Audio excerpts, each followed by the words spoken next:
Ուզում եմ մի հետաքրքիր թեմայից խոսեմ։ Այս վերջերս շատ եմ չէ եկեղեցու մասին քարոզներ տալիս։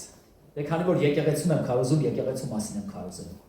Եթե հարսանքի տանը քարոզերս լինեմ, հարսանքի մասին կխոսամ։ Այսօր խոսքս այսպես եմ վերնագրել։ Եկեղեցին Աստծո զորությունն է երկրի վրա։ Աստված չի կարող իրան հայտնի, եթե ոչ եկեղեցու միջոցով։ Մենք ուզում ենք, որ Աստված երևա, բայց Աստված միշտ երևում է իր եկեղեցու միջոցով։ Եկեղեցին ինչքան մաքուր, սուրբ, կատարյալ, ծառայող եկեղեցի է, այնքան երևում է Աստծո զորությունը այս երկրի վրա։ Աշխարհը Աստծուն տեսնում է եկեղեցու մեջ, չի կարող տեսնի թիմերի մեջ, խմբավորումների մեջ, կուսակցությունների մեջ, ինչ որ պատգամավորական, ինչ որ կոլեկտիվների մեջ,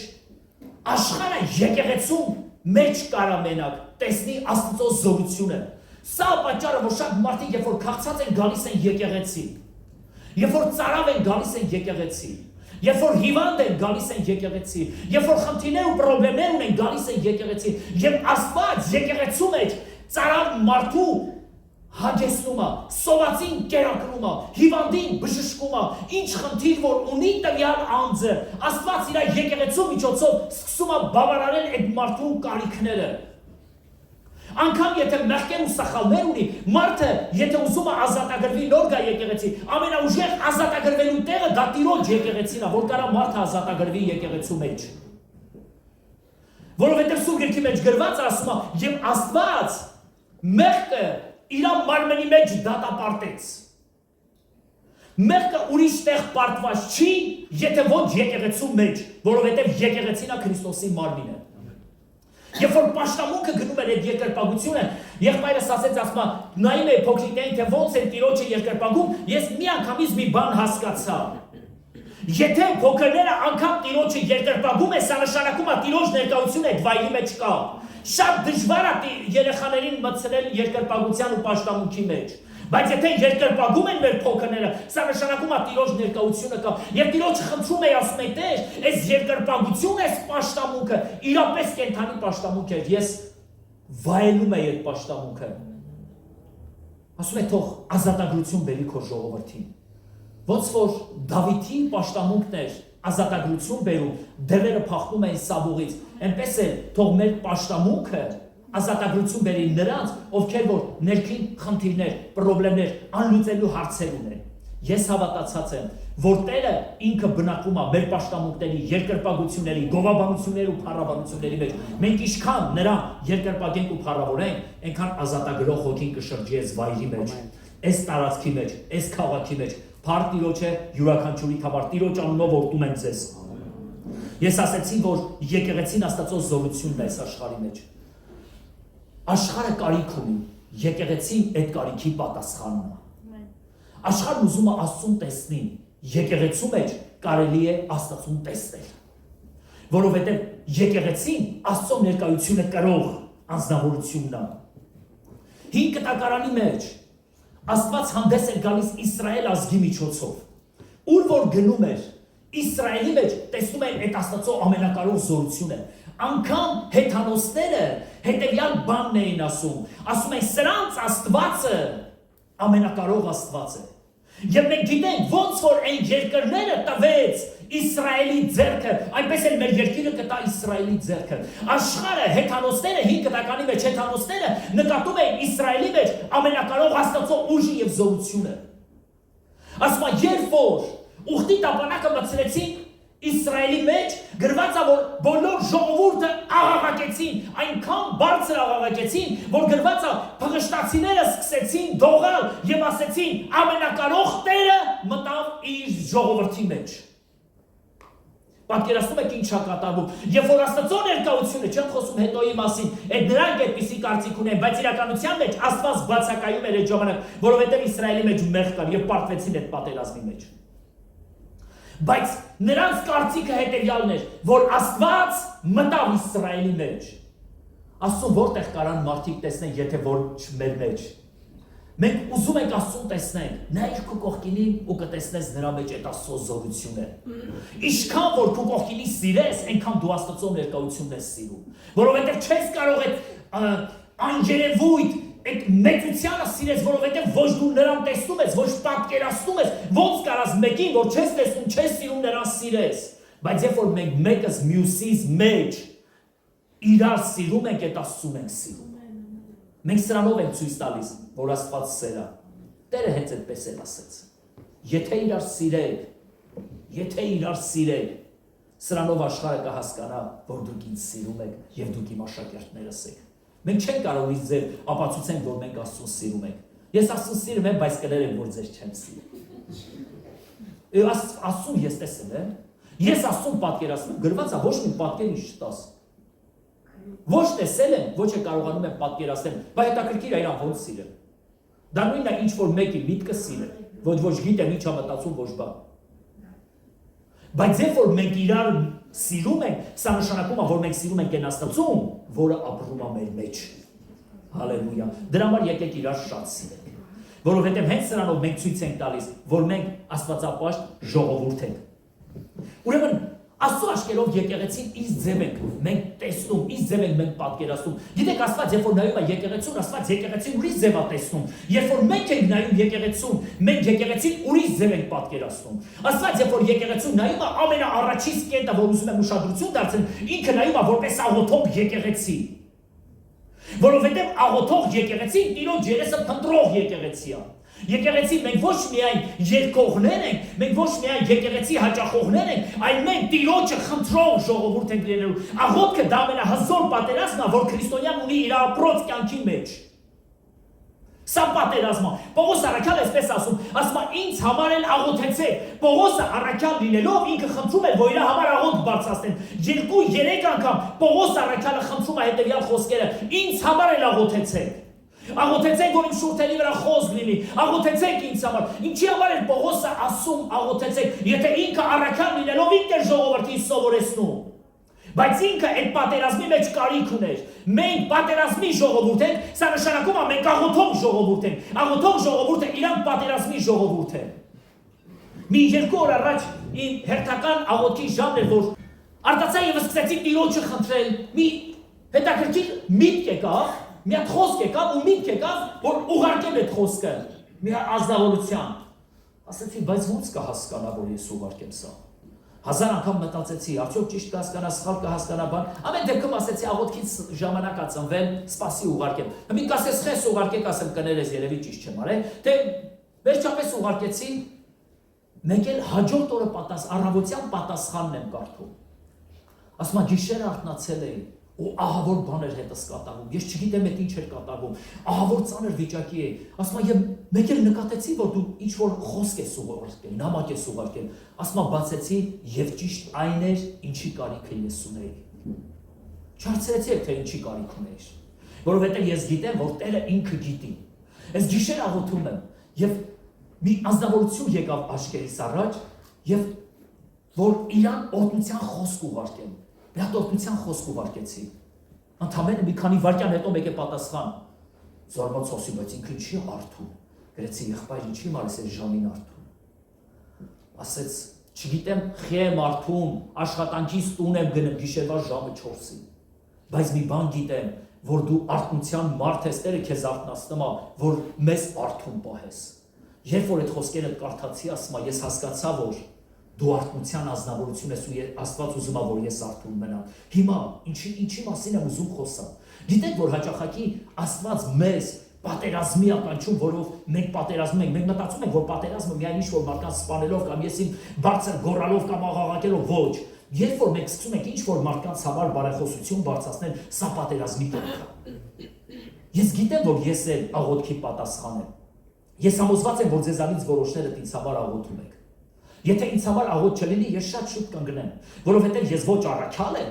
ոչ էլ հաստատուն կանգնած մի ազնվորություն եմ, որովհետև անգամ Պողոս առաքյալն ասում է, եթե մեկը կմտածի, որ ինքը հաստատ կանգնած է, թող զգուշանա, որ հանկարծ չընկնի։ Այսինքն ընկնելը անխուսափելի է մեզանից որևէ մեկի համար, բայց երբ որ ինձ համար բարեխոսություններ կա, ես գիտեմ, որ ես հաստատ կանգնած մարդ եմ, որովհետև ինձ համար աղոթքներ ա գնում եկեղեցիների մեջ։ Եթե ասեն, եթե դուք եք չաղոթեք, Աստված ուրիշներին կարտնացնի, որպեսզի ինձ համար աղոթք բարձրացնեն։ Տերը թողորտի ձեզ։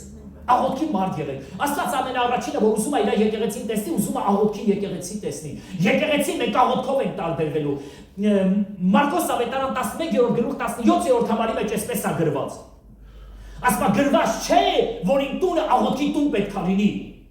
Հարց է տալիս Հիսուսը, հրյաները մի սովորություն ունեին հարցին հարցով պատասխանելու եւ հաճախակի եթե ուշադրություն դարձել եք Հիսուսը ինքը հարցին հարցով էր միշտ պատասխանում եւ այստեղ էլ ասում է գրված չէ թե իմ տունը աղոթքի տուն պետք է լինի գրված չէ բայց ասում է բայց դուք ավազակների վայր եք արել եթե եկեղեցուց անենք աղոթքը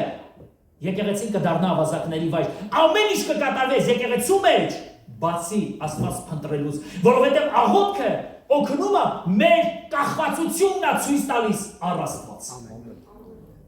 Ինչքան դու աղոթող մարդ ես, դու այնքան Աստծուց կախված մարդ ես։ Քո աղոթքից է կախված, թե դու ինչքան ես կախված Աստծուց։ Երբ որ մենք մեր ձեռքերը բարձրացնում ենք, նա այս նշանը հանձնման, որտեղ ես հանձնվում եմ քեզ, ես կախված եմ քեզանից։ Չկա մի տեղ աղոթք, ուրեմն այդտեղ չկա օրհնություն։ Հիսուսը հետևյալ բան ասեց աղոթեցեք, որպեսզի դուք փորձության մեջ չընկնեք, այսինքն փորձությունները կգան, բայց աղոթեք, որ դուք չընկնեք դրա մեջ, բայց երբ որ մեր կյանքից հեռացնում ենք աղոթքը, անպայման փորձությունը գտնում է մեզ։ Աղոթեք, որ փորձության մեջ չընկնեք։ Եկեղեցի մեր անբաժանելի մասը պետք է լինի աղոթքը։ Քո տան մեջ, քո աշխատանքի մեջ, ճանապարհի մեջ միշտ փորձին աղոթես։ Լեզուներով կաղոթես, քո մայրենի լեզվով կաղոթես, բայց աղոթի, որովհետև աղոթքով մենք ուղղակի ճեղքում ենք այն խավարը, որը սկսում է մեզ պատել։ Բայց եթե չկա աղոթք, խավարը սկսում է մեզ ծածկել։ Հիսուս աշակերտներին ասեց. «Մեկ ժամ էլ չկարողացա ինձ հետ արթուն մնալ»։ Մեկ ժամ էլ։ Ուզում էր ասել, որ գոնե մի ժամ աղոթեիք, գոնե մի ժամ։ Գիտեք, մեզ համար շատ դժվար անգամ 10 րոպե օրվա մեջ աղոթել, բայց գիտեք աղոթքը դա ինքը զորություն է։ Ուզում ես հոգևոր կյանքի մեջ առաջընթաց ունենաս, ուզում ես Աստված քեզ ավելի բարձրացնի, ուզում ես Տերը քո կյանքի մեջ նշաններ ու հրաշքներ սկսի, փորձի շարունակական աղոթքի ժամ պահել։ Փորձի նույն տեղը հարվածելով, ուղղակի դու լուրջ հաղթանակներ ես ունենալու կյանքիդ մեջ, որովհետև աղոթքը այդ զորությունն է։ Դրա համար Տերը ասեց. աղոթեցեք։ Աստված որ ուզում է տեսնի, ուզում է մեր եկեղեցին տեսնի որպես աղոթող եկեղեցի։ Դուք ասես ամեն, հալելույա։ Ես գիտեմ, որ դա քո կյանքն է։ Դու աղոթող մարդ ես, դրա համար ուղղակի քո կյանքից կիսվում եմ մի փոքր։ Երկրորդ կարևոր բանը, որ մենք տեսնում ենք, Աստված իր ձևը ուզում եկեղեցին տեսնի, ուզում է եկեղեցին ծառայող եկեղեցի տեսնի։ Օգնող, հասնող, ծառայող, ինչ որ մի բան, որ մարդը պետք է։ Եփեսացիներից 4-րդ գլուխ 11-րդ համարի մեջ 3 երիտասարդներին էլ եմ այս կետի մասին խոսել, այսօր էլ ընդհանուր կխոսեմ։ 4-րդ գլուխ 11-ից մինչև 16-րդ համարները, գիշեր որտեղն է, որտեղ որ խոսում է պաշտոնների մասին։ Ոմանց Աստված տվեց առաքյալներ, ոմանց տվեց մարգարեներ, ոմանց տվեց միսիոներներ, ավետարանիչներ, ոմանց տվեց հովիվներ, ոմանց տվեց ուսուցիչներ։ Եվ հետո շարունակության մեջ ասում է սա պաշտոնի գործի համար է, սա սուրբերի կատարելության համար է, սա եկեղեցու շինության համար է։ Այսինքն այն ամեն պաշտոնները, որ Աստված տալիս է մեզ, այդ բոլոր պաշտոնները Տիրոջ տան օրհնությունների համար է։ Այն պարգևները, որ Աստված մեզ տվել է, եթե մեր պարգևներից եկեղեցին չի օգտվում, ուրեմն սա աստվածային պարգև չի։ Ինչ պարգև ունես դու։ Քո պարգևը կարա շինությունը լինի եկեղեցու։ Դուք ասես ախպերս ես ոչ մի պարգև չունեմ, ես հաստուղ մարդ եմ, բայց երբ որ դու ինչ որ մեկին հաց ես տալիս, նա սկսում է Տիրոջ անունը փառավորել, լավ պարգև է, թե վատ պարգև է։ Եթե դու սովածին գնաս ու ասես, գիտես ինչ կա, դու քո կյանքը պետք է Տիրոջը տաս, հիմա զոհաբերություն արա, որ Աստված քեզ օրհնի, ինքը քեզ կընդունի։ Բայց եթե դու գնաս այդ սովածին հաց տաս, եւ դու նրան քարոզես այդ Հիսուսի մասին, ինքն էլ իր հացից մի կտորը կտա մի ուրիշ աղքատի, որ նա էլ ուտի։ Երբ որ ինչ որ մի ծառայություն, երբ որ մենք անենք, այս ծառայությունը օրհնություն կբերի այս աշխարհի մեջ։ Հիսուսը ուզում է, որ իր եկեղեցին ծառայող եկեղեցի լինի։ Ես ասացի, որ Եփեսացիներից մեջ գրված է, որ եկեղեցու շինության համար պետք է լինի ծառայությունը, սուրբերի կատարելության համար պետք է լինի ծառայությունը եւ պաշտոնի գործի համար պետք է լինի ծառայությունը։ Ես չգիտեմ ինչ կոչում ունես դու, Աստված քեզ ինչ ա տվել։ Միգուցե ինչ որ գերբնական պարգևներ ա տվել, 10 պարգևներից մեկը տվել, 9 պարգևներից մեկը տվել ա քեզ, այդ պտուղներից, 9 պտուղները դրսևորում են քո կյանքի մեջ, 10 պարգևները դրսևորում են, բայց այդ 10 պարգևները 20 պարգևներ կան, այդ 20 պարգևներից դարձյալ դրսևորվում ա քո կյանքի մեջ, բայց մի ուրիշ պարգև կա, որ դա քո գործն է, այսպես ասեմ։ Հիմա ուզում եմ պրիմիտիվ մի օրինակ բերեմ, որ ավելի հասկանալի լինի մեզ համար։ Ես երիտասարդ տղա էի եւ կոշիկի վարպետ էի։ Եվ մեր եկեղեցում մի ծառայություն սկսեցին, որ այս ծառայության միջոցով պետքա շատ կարիքավոր ընտանիքների օգնեն եկեղեցում։ Եվ ես գնացի այս հովիվների մոտ եւ ասեցի, ես էլ եմ ուզում ծառայություն անել։ Ասին ինչ ես անում։ Ասի, չգիտեմ ինչ կարամ անեմ։ Կարամ հող քանդեմ, կարամ, չգիտեմ ինչ անեմ, ասի, ես կոշիկակար տղա եմ։ Ասի, շատ բարի, կարաս կոշիկներ կարես։ Ասի, այո, ասի, մենք բացերյալը կտան, դու կոշիկներ կարի, մենք բաժանենք աղքատներին։ Շատ բարի ասի, ես իմ կողմից ինչ որ դու կտակ, մնացածը ես իմ կողմից կպատրաստեմ ու կտամ։ Վերջապես ես սրանով սկսեցի տիրոջը ծառայել։ Դու ինչ կարաս անես։ Դու կասես ես տաքսիստ, տաքսու վարորդ եմ։ Փառք տիրոջը, տաքսու վարորդ եք, ավելի լավ, ծառայություն արեք։ Եկեղեցու շինության համար, սուրբերի կատարելության համար, պաշտոնի գործի համար, սա էլ մեծ ծառայություն է։ Խաչիկ եղբայրը նախանցած կիրակի օրը խոսած, ինչքան մարդկանց է վկայում։ Ընդամենը մի 2 օր հետո դրանից նորից զանգարեց, ասես մի ուրիշ վկայություն եմ ուզում տամ, որ Աստված զարմանալի մի բան արեց կյանքից մեջ։ Սա ծառայություն է, ինչ ես կարողանում դու անես։ Ինչ որ մեկը վարսավիր է, համաս կտրի, համավետարան քարոզի։ Մեկ-մեկը եկեղեցում գտի այն ազնվորությանը, որը որ հնարավորություն չունի իր մազերը սարքելու։ Այսօր դու իմ հյուրն ես լինելու։ Ինչի՞։ Ես ուզում եմ այսօր քեզ սիրունացնել ավելի շատ։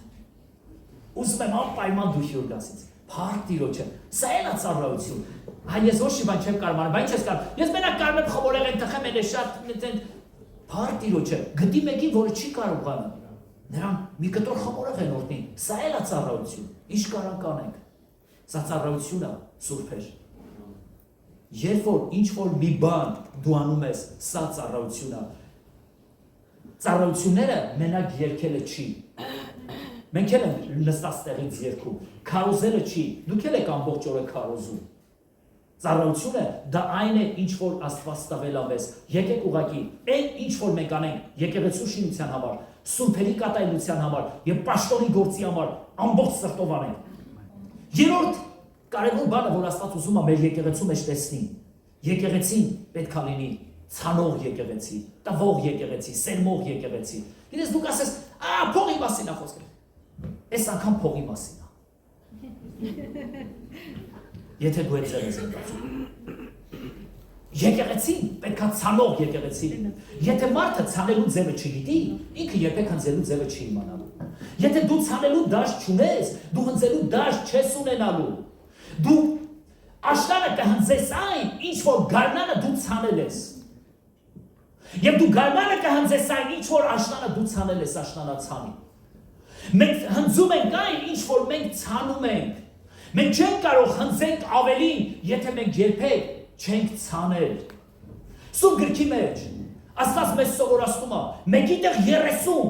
60 եւ 100։ Մեկի տեղ 30, 60 եւ 100։ Մենք մի փոքր բան ենք անում, բայց Աստված մեր կյանքի մեջ ավելին է անում։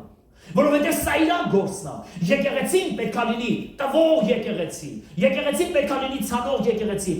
Մի քանի կիրակի առաջ մենք խոսացինք երկրորդ Կորինթացիներից նամակը, եթե հիշում եք։ Երկրորդ Կորինթացիներից 8-րդ գլխի մեջ, 9-րդ գլխի մեջ Պողոս առաքյալը անդադար անդրադառնում է սերմելու, տալու, ցանելու։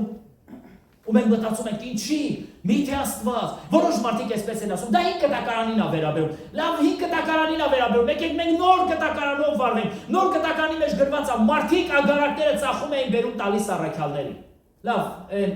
Են հենին է վերաբերում 10-րդ բան է թեթև զոհաբերությունները։ Նորում ուրիշ բան է վերված։ Եթե մարդը չի կարողանում տա, ինքը շատ ունենա, քիչ ունենա, շատ դժվար է մարդը տալու։ Ես ուզում եմ դու օժնված լինես։ Փորձի քեզանից արձակես այն, ինչը քոնը չի։ Ես որպես հովիվ ինձ համար մի քիչ դժվար է ֆինանսների մասին խոսելը, բայց քանի որ ես չեմ ֆինանսները հավաքում, շատ համարձակ եմ խոսում։ Ես ուզում եմ, որ մեր եկեղեցին օրտնված եկեղեցի լինի։ Մեր եկեղեցին լուրջ ծառայություններ անող եկեղեցի է լինելու։ Մեր եկեղեցին ոչ միայն պետք է տվող լինի եկեղեցու համար, այլ կասեմ հետո ինչեր է անելու այս եկեղեցին։ Որովհետև այս եկեղեցին կենթանի Աստծո եկեղեցին է, սա Տիրոջ եկեղեցին է։ Մենք ապրում ենք այս երկրի վրա։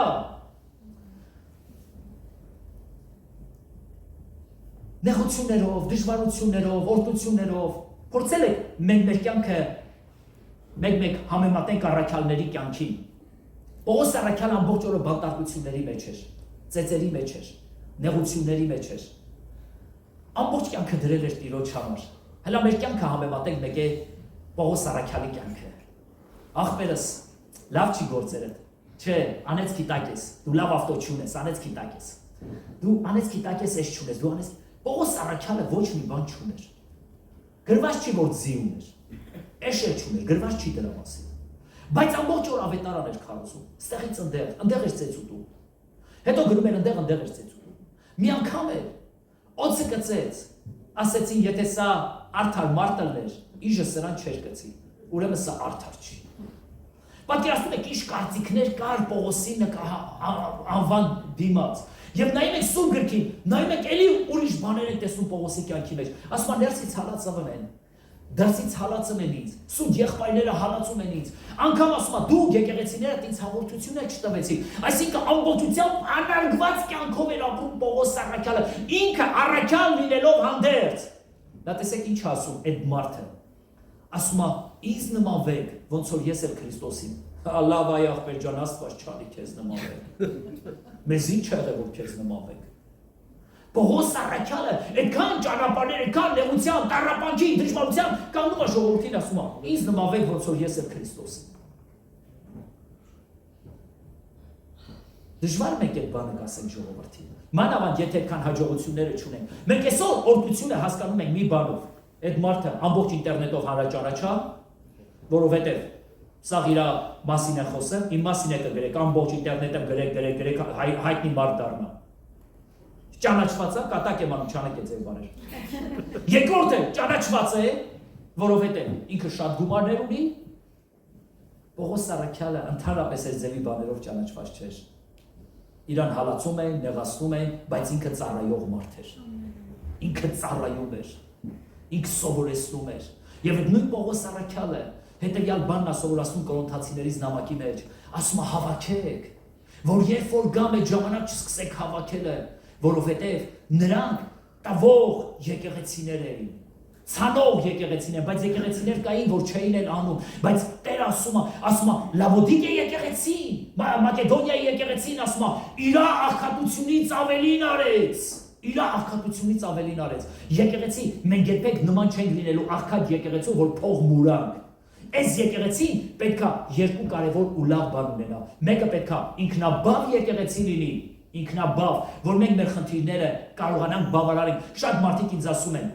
դրսից է ձեր հովանավորությունը, որ կարողանում եք ինչ-որ բաներ անեք, ասում եմ, մենք դրսից ընդհանրապես Ռուսաստանի ոչ մի բան չեն անում։ Մեր ֆինանսավորումը ներսից է Տիրոջ օգնությամբ։ Եվ երկրորդը պետքա լինի ինքնավար եկեղեցի։ Եթե մենք տվող ու ցանող եկեղեցի ենք, մենք ինքնավար եկեղեցի կլինենք։ Այսինքն Աստված մեր միջից կբարձրացնի հզոր մարդիկ, որոնք այս եկեղեցու լույսը կքաշեն, կավետարանեն, ծառայություններ կանեն, այնպես որ ամեն եկեղեցի այս երկու կարևորագույն բանը պետք է ունենա՝ ինքնավար եւ ինքնաբավ։ Դուք ասես ամեն, հալելույա։ Չորրորդը ավետարանող եկեղեցի պետք է լինի եկեղեցի։ Մենք կարող ենք լիքը ծառայություններ անենք, բայց եթե մենք ավետարանը չենք քարոզում, փրկվածների թիվը չի կարող եկեղեցում ավելանալ։ Ինչքան մարդու կարած վկայես, Պողոս առաքյալը այսպես ասում է դուք իմ զարդն եք։ Այո, միտեղ ասում է պարծանքը, դուք իմ զարդն եք, դուք իմ վարձատրությունն եք։ Այսինքն, քանի հոգու որ դու կվկայես, նրանք քո պատուղներն են լինելու, քո գանձերն են լինելու, քո հարստությունն են լինելու, որովհետև դու այդքան մարդու դժոխքից ազատեցիր, բերեցիր Աստծո թագավորության մեջ հաստատեցիր։ Մենք ոչ թե պետք է մտածենք, կփրկվի, չէ։ Գիտեք, անգամ մենք այնքան նախանձավոր ենք լինելու, որ մեր ընտանիքի բոլոր անդամները պետք է փրկվեն։ Բոլոր անդամները։ Ինչ են մենք շատերս մտածում, որ մեր ընտանիքի անդամներից որոշները փրկվելու են, որոշները չէ։ Ում չես սիրում, նա դժոխք է գնալու։ Ում սիրում ես, դե հաստատ տղուց սիրում ես աղջկանը, մարդին այնքան չեմ սիրում, դժոխք է գնա, սրան դժոխքն է չի ընդունելու։ Գիտեք, մենք այդպես պարտություն ենք կրում։ Ես ասեցի, եկեղեցին պատերազմող եկեղեցի ալինելու։ Հիմա եկեղեցին ինքը ավետարանող եկեղեցի ալինելու։ Ուրեմն Մատթեոս ավետարան 28-րդ գլուխ 18-20 համարների մեջ, նաև Մարկոս ավետարան 16-րդ գլուխների մեջ, ամենավերջին 16-16-ում, հետևյալ բաներն ասում։ Ասում գնացեք ամբողջ աշխարհ ավետարանը քարոզեցեք։ Ով որ կարողանում ես հնարավորություն ունես, ավետարանը քարոզի։ Քարոզի թող այդ մարդիկ Տիրոջ անունը լսեն, թող փրկություն ունենան, որովհետև մենք չգիտենք այդ մարդու հոգու հետ ինչ է կատարում, բայց երբ որ մենք ավետարանը հասցնում ենք մարդուն, ավետարան բառը եբրայերեն Էվանգելիոն բառն է, որ նշանակում է բարի լուր, այսինքն արձակիր այդ բարի լուրը, արձակիր թող մարդիկ լսեն այդ բարի լուրը, որովհետև դա իրանց համար բարի ապրկության համար։ Եկեք շարժվենք ավելի առաջ։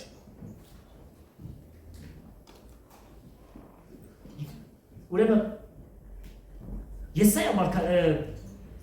ծննդոց գրքի մեջ մի հետաքրքիր պատմություն կա։ Ասում է, եւ փարավոնը Հովսեփին դրեց ամբողջ երկրի կառավարիչ։ Եվ Հովսեփը մի հետաքրքիր գործողություն սկսեց անել։ Բերքը հավաքեց, շտեմարանները լցրեց։ Եվ լցնելուց հետո հետաքրքիր մի բան արեց։ Ասեց դրանք ովքեր որ ուզում են հացահատիկ ունենան, հաց ունենան, եկեք, ինչ որ բաներ տվեք ինձ, եւ ես դրա փոխարեն ինչ որ բաներ ձեզ կտամ, այդ հացահատիկից կտամ։ Եվ սկզբում վերցրեց իրանց ունեցվածքը, իրանց կենթանիները, դրամները, եւ ամենավերջում, եթե ուշադրություն դարձնեք, գրված է, որ նրանց անձերը վերցրեց ծառայության եւ նրանց հացահատիկ տվեց։ Ասին մեկը մեռնելու են, մեր անձերը վերցրու, գոնե թող ապրենք։ Եվ այդպես Հովսեփը համաձայնվեց, վերցրեց այդ մարդկանց եւ Եգիպտոսը սրանով սկսեց ուժեղանալ։ Եսայիա մարգարության մեջ է ձևա գրված։ Ասում է, ով բոլոր ծարավներ, եկեք ջրերի մոտ։ Տերն ասում Եսայիայի բերանով, դուք որ փող չունեք, Եսայիա 55-րդ գլուխն է, դուք որ փող չունեք, եկեք առեք ջրի։ Առեք, այսինքն ինչ որ մի բան, մենք դրա տեղը պետք է վճարենք։ Եվ այսպես Աստված սկսում է մեր անձերը վերցնել իր սեփականությունը սարքել։ Հիմա երբ որ եկեղեցին իր ծառայության մեջ է, ինքը ավետարանող եկեղեցի է, ավետարանող եկեղեցին մարդկանց գնում է աշխարհից Տեր Աստծո համար։ Հովսեփը այդ ամբողջ աշխարհը որ գնում էր, իր համար չէր գնում, ինքը գնում էր փարավոնի համար, Եգիպտոսին հարստացնելու համար։ Երբ որ մենք մարդկանց ավետարան ենք քարոզում, մենք մարդկանց աշխարհից գնում ենք Քրիստոսի համար, որովհետև Քրիստոսը արդեն դրա գինը վճարել է։ Դուք որ փող չունեք, եկեք ու առեք ու կերեք։ Եկեք ուղղակի, ինչքան հնարավոր է մարդկանց ավետարանի մասին քարոզենք։ Առաջինը, որ Աստված ուզում է իր եկեղեցին տեսնի, ուզում է տեսնի աղոթող պատերազմող եկեղեցի։ Եկեղեցի մենք պետք է աղոթող ու պատերազմող լինենք։ Երկրորդը, որովհետև աղոթքը դա ինքը հենց պատերազմել է։ Երկրորդը, եկեղեցին պետք է ծառայող եկեղեցի լինի։ Ինչքան հնարավոր է մեկը մյուսին ծառայեք, աշխարհին ծառայեք։ Երրորդ կարևոր բանը, մենք պետք է լինենք տվող եկեղեցի, ցանող եկեղեցի։ Եթե մենք ցանող եկեղեցի չենք, մենք չենք կարող հնձող եկեղեցի դառնալ, բայց եթե մենք ցանող եկեղեցի ենք, հավատացնում եմ, որ մեր որդիները մեծ օրհնություն են ժառանգելու մեզանից հետո։ Չորրորդը, մենք պետք է լինենք ավետարանող եկեղեցի, այսինքն մարդկանց հասցնենք ավետարանի փրկության լուրը։ Հինգերորդը, որ Աստված ուզում է մեր եկեղեցին տեսնի, դա օգտակար լինող եկեղեցին է, աջակցող եկեղեցի։ Այսինքն մենք միայն մեզ համար չենք ապրելու, այլ մենք պետք է նաև ապրենք ուրիշ եկեղեցիների համար, մենք պետք է աջակցող եկեղեցի լինենք, օգնող եկեղեցի լինենք, հարեհաս լինող եկեղեցի լինենք։ Եթե մենք մեր մեջ չկարողանանք, մենք տվող լինենք, մենք չենք կարող ուրիշին օգնող եկեղեցի լինենք։ Ես Տիրոջը խնդրում եմ, որ Աստված այս եկեղեցուն այնքան օրհնի, որ այս եկեղեցին վաղը կարողանա շատ եկեղեցիների օրհնության պատճառ լինի։ Որ մեզանից թույլ տկար եկեղեցիներին կարողանանք ուժ եւ զորություն լինենք։ Որ կարողանանք այն եկեղեցիները, որոնք որ միսիոներություն են անում ինչ-որ բաներ, մենք կարողանանք նրանց օրհնության պատճառ լինենք։ Հիմա էլ անում ենք, շատ քիչ ենք անում, բայց թող Աստված մեզ այնքան օրհնի, որ մենք կարողանանք շատ անենք, որ ավելի շատ մարդիկ փրկվեն։ Մեր եկեղեցին պետք է լինի աջակցող եկեղեցի։ Գործ Առաքելոց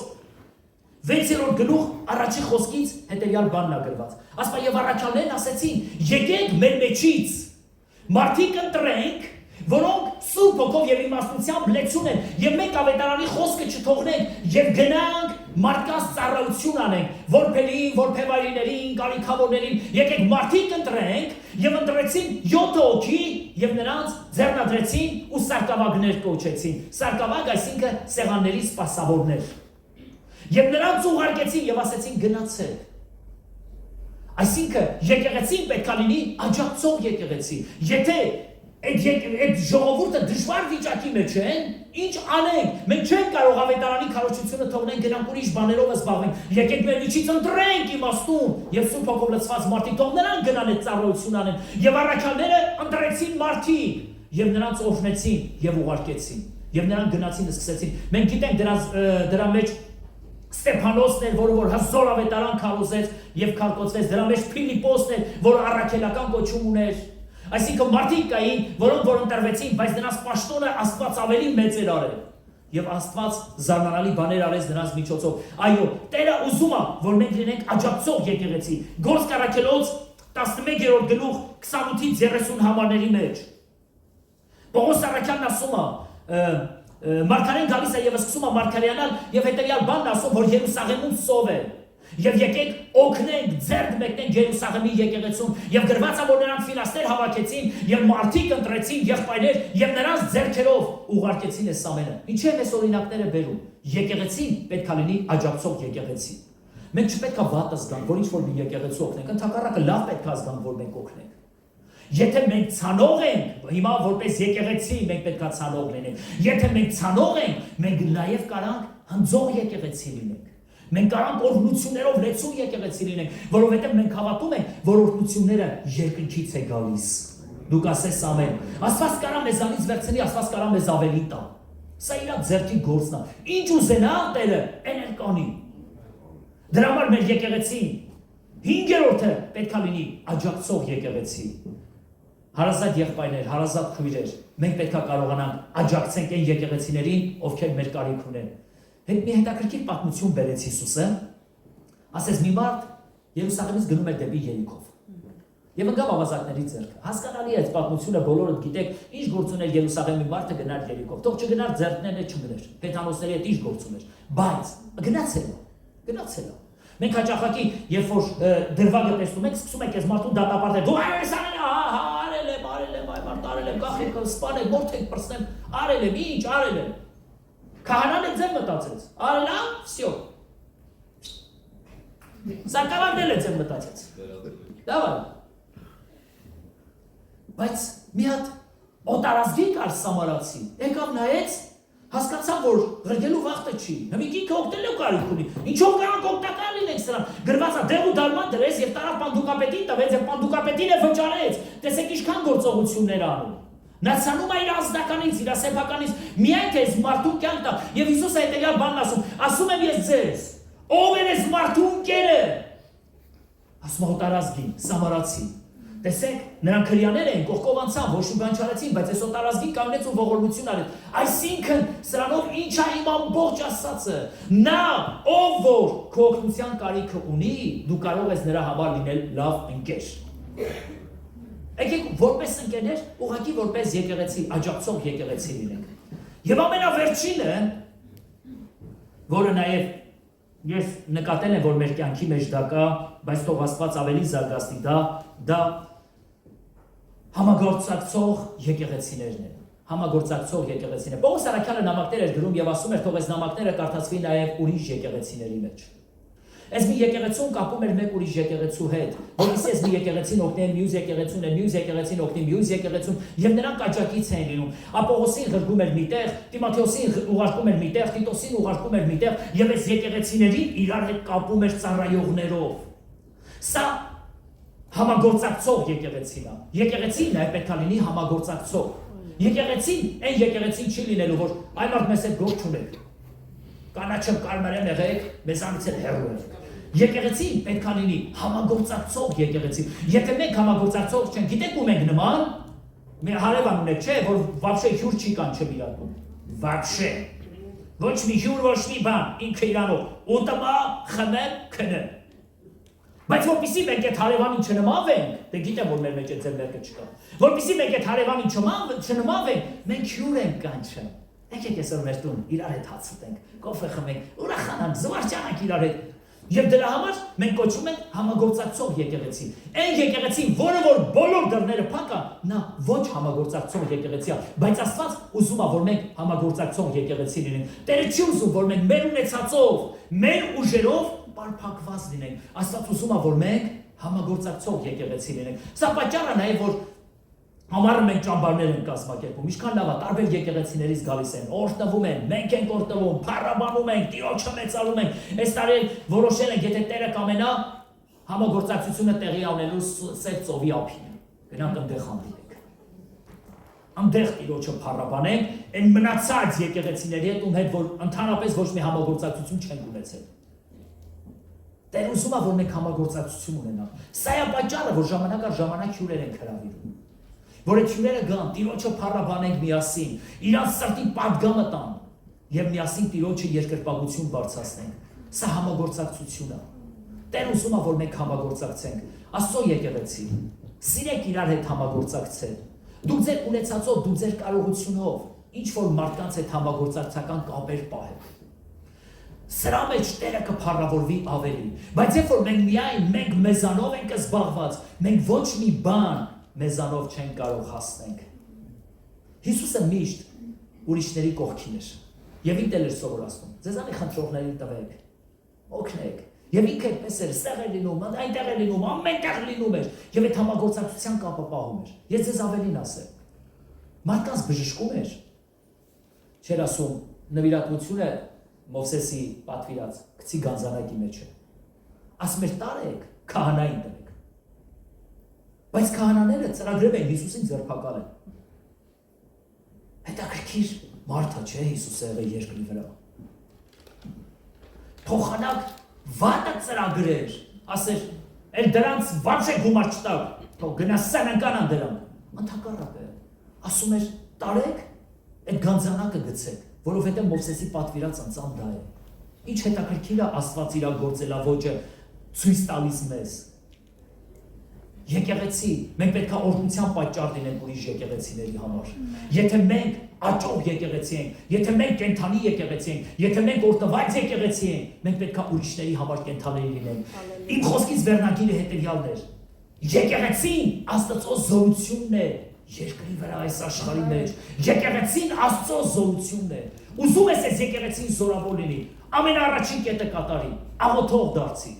Եթե աղոթող մարդ են, հավատացնում է, որ լիքը հաջողություններ եք ունենալու, որովհետև այս բոլոր հաջողությունները սկսում է այդ ամենաառաջի կետից, աղոթքի կետից։ Ուզում ենք այս եկեղեցին օրհնված եկեղեցի լինի, եկեք ծառայենք մեկս մյուսից, եկեք ծառայենք ուրիշներին։ Ինչով որ կկարողանաս ուղղակի քո ծառայություն արա, ինչ կկարողանաս անես, թույլ տուր քո ծառայությունը քեզանից բխի եւ քո ծառայությունը օրհնություն է լինելու։ Ուզում ենք մեր եկեղեցին օրհնված եկեղեցի լինի, այս եկեղեցին պետք է տվող եկեղեցի լինի, իսկ տվող եկեղեցին ինքը օրհնված է միշտ լինում։ Եթե մենք չտանք, մենք չենք օրհնվի, եթե ես չեմ տալի, Աստված ինձ չի տալի, եւ այս եկեղեցին, եկեղեցու անդամը, որ ես եմ, քանի գնամ այնքան կսննկանամ, բայց եթե ես արձակող եկեղեցի եմ, ես ցանող եկեղեցի եմ, ես տվող մարդ եմ, ես հավատացում եմ Աստված ինձ կտա, եւ մեր եկեղեցին կսկսի օրհնվել։ Սիրենք տալը։ Նրանք ովքեր որ չեն սիրում տալը կամ դժվարանում են տալը կամ է չունեն որ տան, Որովհետև երբ չենք ցանել, այսօր չենք կարողանում հնձենք, փորձեք այդ դռները բացեք։ Փորձեք այդ դռները բացեք ձեր դժվարությունից։ Ժողովողի մեջ գրված է, ասма նրանք ովքեր որ սերմը տանում են արցունքներով ցանելու, նրանք ուրախությամբ կհնձեն, ետ կվերադառնան հունձքը իրանց հետ, որովհետև նրանք արցունքներով ցանեցին, ուրախությամբ են հնձելու են։ Գիտեք, եթե այս եկեղեցին ոչ մի բան չանի, մի անձնավորություն ինձ ասեց, մեր եկեղեցին ոչ մի բան չի անում, մենակ փողերը հավաքում, ասի գտի մի տեղ, մի միսիա, որտեղ որ կարող ես դու քո սերմերը ցանես։ Մի եկեղեցի, որը գործող եկեղեցի է, որը ծառայող եկեղեցի է, որը ինչ-որ մի բան անող եկեղեցի է, բայց դու անպայման քո սերմերը ցանի։ Մի նայի, մեր եկեղեցին է ձևա ուրեմն չեմ տալու։ Քո եկեղեցին է ձևա, ուրիշ բանոր ծառայողներ կան, միսիոներներ կան, նրանց կյանքի մեջ ցանի։ Թող այդ քո սերմը հասնի այդ մարդկանց կյանքի մեջ։ Եթե այս եկեղեցին ծառայող եկեղեցի է, այո, այս եկեղեցու մեջ մենք մեր սերմերը ցանելու ենք։ Շատ մարդիկ ինձ ասում են, որտեղ է ճիշտ է մեր սերմերը ցանելը։ Պարզ ուզում եմ ասեմ, որտեղից դու սնվում ես, այնտեղ պետք է դու քո սերմերը ցանես։ Եթե դու սնվում ես այս եկեղեցուց, դու քո սերմերը պետք է ցանես այս եկեղեցու մեջ, որովհետեւ այս եկեղեցին ուժեղանա, որ այս եկեղեցին է կարողանա ուրիշների օրհնության պատճառ լինի։ Եթե դու սնվում ես ուրիշ եկեղեցուց, այս եկեղեցու մեջ կարաս քո սերմերը չցանես, քո սերմերը ցանի այդ հովվի կյանքի մեջ, այդ եկեղեցու մեջ, սա օրհնություն է։ Գիտեմ, որ ես ձեզ մտածելու հնարավորություն եմ տալիս, մի քիչ խառնում եմ միգուցե ձեր մտքերը, բայց ոչինչ ինձ ներող տնեք, ես այդ ձև եմ հովիվ եմ, ոչինչ։ Եթե ուզում եք մեր եկեղեցին օրհնված լինի, եկեք ավետարանենք մարդկանց։ Գտեք այն մարդկանց, ովքեր կարիք ունեն Քրիստոսի, վկայեք այդ մարդկանց, նրանց կողքը եղեք, քաջալերեք, աղոթեք նրանց համար։ Ես ուրախանում եմ, երբ որ մարդիկ վկայություններ են պատմում։ Թե Աստված ինձ զարմանալի հրաշքներ անում, այո, մենք պետք է մեր բարեկամների հետ, մեր հարազատների հետ, մեր ընտանիքի անդամների հետ, օտարների հետ, ում որ հասցնենք, կարողանանք ավետարանի խոսքը արձակենք։ Սա օրհնություն է։ Նորից եմ ասում, ավետարանչությունը արյունատար անոթ է, որը տանում է դեպի սիրտ։ Ավետարանիչները նման են հենց այդ արյունատար անոթներին, որ այդ արյունը մատակարարում են եւ այդ մարդիկ սկսում են սնվել, օրհնվել, արձակվեք այդ ձև։ Ուզում ես մեր եկեղեցին օրհնված եկեղեցի լինի, պետք է աջակցող լինենք։ Ում գիտես դժվարության մեջ, աջակցի,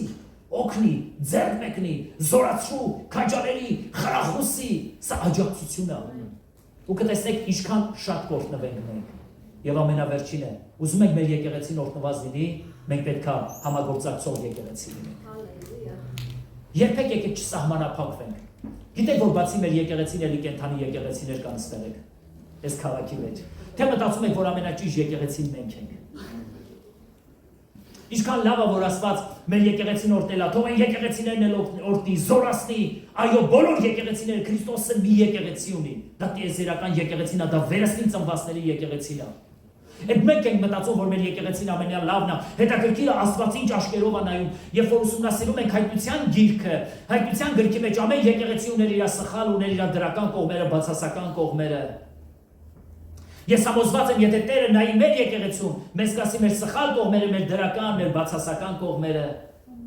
Ամեն եկեղեցի իր թույլ կետը ունի, իր թույլ կողմը ունի, բայց եկեք մենք ինչով որ կկարողանանք ուղղակի համագործակցող եկեղեցի լինենք բոլոր եկեղեցիների հետ, որովհետև այդ բոլոր եկեղեցիները նրանք Տիրոջ կամքը կատարող եկեղեցիներ են։ Հալելույա։ Փառք Տիրոջը։ Հրաշալի ես դու Տեր։ Բարձյալ Աստված, դու գիտես, որ այստեղ մարդիկ կան Տեր, որոնք որ նեղություններ ու դժվարություններ ունեն Տեր, ովքեր հիվանդություններ ունեն Տեր, մարդիկ կան Աստվածին, որոնք ուզում են քո եկեղեցու մի մասը կազմեն Տեր,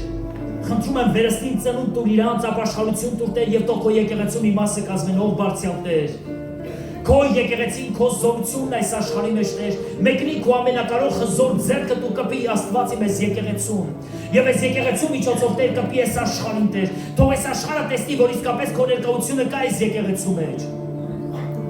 Եվ դու կենթանի ու զորավոր Աստված ես Տեր։ Տեր մաքրի ու բժշկի մեր եկեղեցին Տեր։ Եվ այս կետերը թող լինեն մեր եկեղեցու անբաժանելի մասը, Տեր։ Թող մենք ապրենք այս կետերով ով զորաց, Տեր։ Եվ դու բժշկի մեր անձերը, Տեր։ Զորացում ես, փառավորվի մեր ապրած կյանքի մեջ, Տեր։ Ուժ ու զորություն տուր մեզ Աստվածին, եւ դու հեռացում մեզանից, Տեր, մեր բոլոր դժվարություններն ու տկարությունները, Տեր։ Թող մենք Աստվածի աղոթող եկեղեցի լինենք, Տեր։ Եվ մենք աղոթենք մեկս մյուսից համար, Տեր։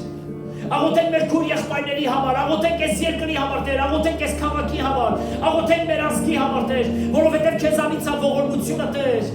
եւ դու ես մեր մեջ դրել աղոթքը, Տեր, դու ես ասել, որ այսպես աղոթեցեք, աղոթքը դա գերբնական ապրելաձև է, Տեր, եւ դու դա դրել ես մեր մեջ, որ մենք ապրենք այդ գերբնական ապրելաձևը։ Խնդրում եմ քեզ, ով երկնային ամենակարող Արարիչ, օրհնիր քո ժողովուրդը, շնորհ եւ ողորմություն արա քո ժողովրդին եւ թող քո փառքը շարժվի Տեր մեր մեջ։ Տեր քո եկեղեցին տվող եկեղեցի արա, Տեր, քո եկեղեցին ավետարանող եկեղեցի արա, Տեր, քո եկեղեցին համագործակցող եկեղեցի արա, Տեր, քո եկեղեցին աջակցող եկեղեցի արա, Տեր։ Խնդրում ենք ու աղաչում ենք քեզ, Տեր, դարձնում մեր եկեղեցին այդպիսին, որ մեր եկեղեցին օրհնություններ հնձի, Տեր, ծառայող եկեղեցի դարձնում ես, Տեր։ Շնորհակալ եմ։ Դու մեծ ու զորավոր Աստված ես, Տեր։ Ջոմայ լիդոլովա սակարամանդոլ է պրիվինի դուշենը սամանդը ֆլեդը պրիվինի նմասակրով նմաստարամ ալելույա։ In the light of freedom, sing the freedom, salvation, նմաստարամ ալելույա։ Շնորհակալ ենք քեզ, Տեր։ Քեզ մաղուզում եմ ապրել։ Շնորհակալ ենք քեզ, Տեր։ Սիրում եմ քո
քո զորավոր ձեռքը դնես Տեր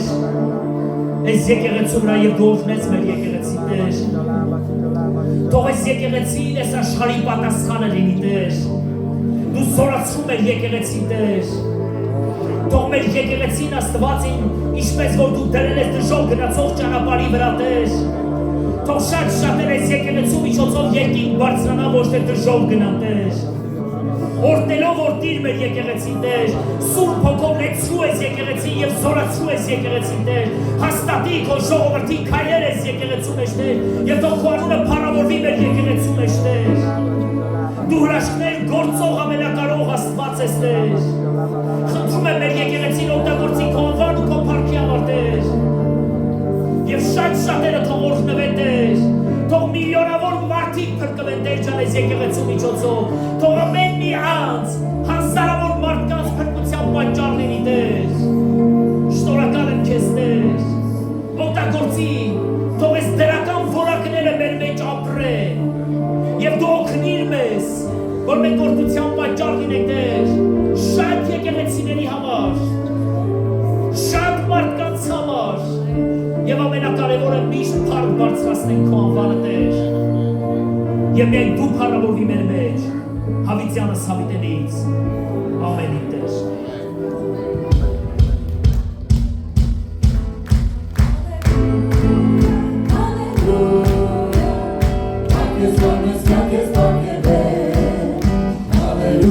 Hallelujah, hallelujah,